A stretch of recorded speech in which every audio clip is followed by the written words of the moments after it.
जय श्री हरि। राधे राधे। ब्रजधाम चैनल में आप सबका स्वागत है।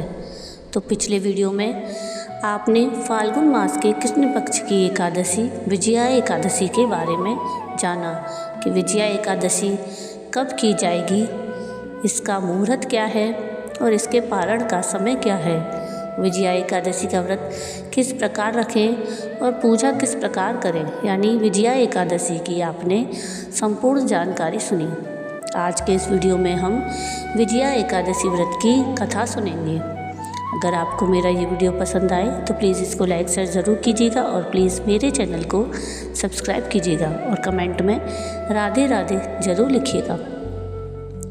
पद्म पुराण में भगवान श्री कृष्ण ने ज्येष्ठ पांडुपुत्र युधिष्ठिर को बताया है कि इस एकादशी को विजया एकादशी कहते हैं।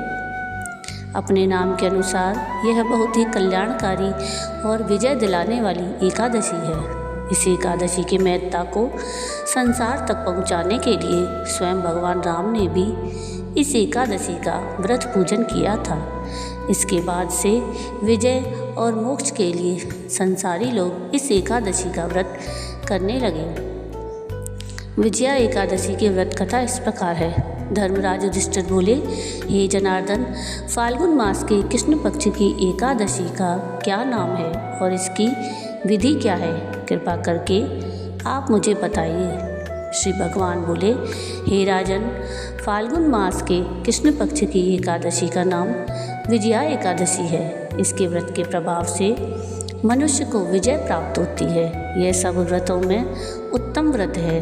इस विजया एकादशी के महात्म के श्रवण और पठन से समस्त पाप नाश को प्राप्त हो जाते हैं। एक समय देवर्षि नारद ने जगत पिता ब्रह्मा जी से कहा कि महाराज, आप मुझसे फाल्गुन मास के कृष्ण पक्ष की एकादशी का विधान कहिए। ब्रह्मा जी कहने लगे कि हे नारद, विजया एकादशी का व्रत पुराने और नए पापों को नाश करने वाला है। इस विजया एकादशी की विधि मैंने आज तक किसी से भी नहीं कही। यह समस्त मनुष्यों को विजय प्रदान करती है। त्रेता युग में मर्यादा पुरुषोत्तम श्री रामचंद्र जी को जब 14 वर्ष का वनवास हो गया, तब वे श्री लक्ष्मण और सीता जी सहित पंचवटी में निवास करने लगे। वहाँ पर दुष्ट रावण ने जब सीता जी का हरण किया, तब इस समाचार से श्री रामचंद्र जी और लक्ष्मण जी अत्यंत व्याकुल हुए और सीता जी की खोज में चल दिए। घूमते घूमते जब वे मर्रासन जटायु के पास पहुँचे तो जटायु उन्हें सीता जी का वृत्तांत सुनाकर स्वर्गलोक को चला गए। कुछ आगे जाकर उनकी सुग्रीव से मित्रता हुई और बाली का वध किया। हनुमान जी ने लंका में जाकर सीता जी का पता लगाया और उनसे श्री रामचंद्र जी और सुग्रीव की मित्रता का वर्णन किया। वहाँ से लौटकर हनुमान जी ने भगवान राम के पास आकर सब समाचार कहे। भगवान राम ने वानर सेना सहित सुग्रीव की संपत्ति से लंका को प्रस्थान किया।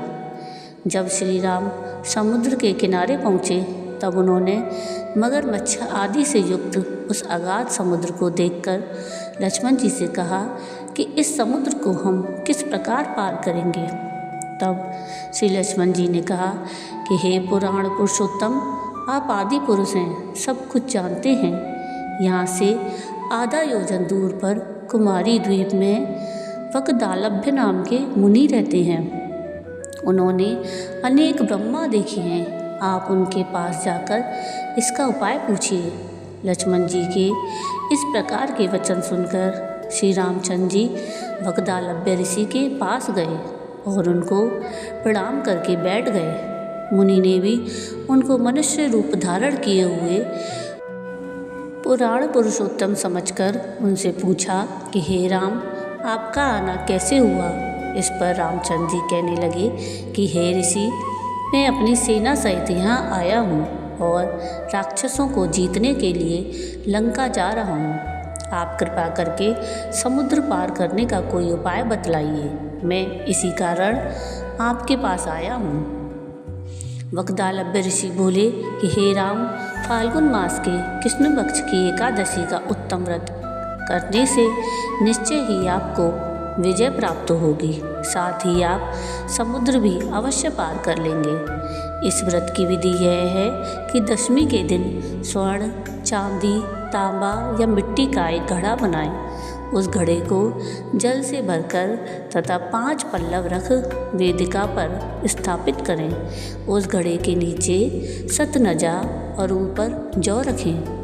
उस पर श्री नारायण भगवान की स्वर्ण की मूर्ति स्थापित करें। एकादशी के दिन स्नान आदि से निवृत्त होकर धूप, दीप, नैवेद्य और नारियल आदि से भगवान की पूजा करें।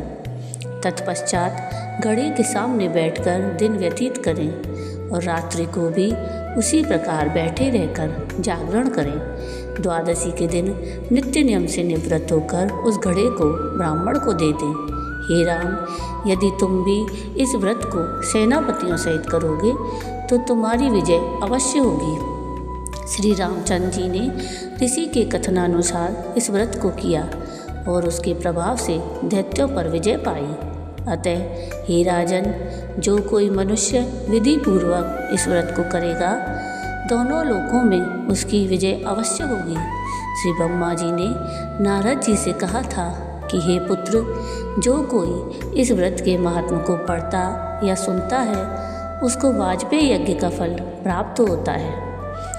तो ये थी विजया एकादशी व्रत की कथा। आपको ये कथा कैसी लगी मुझे कमेंट करके ज़रूर बताइएगा।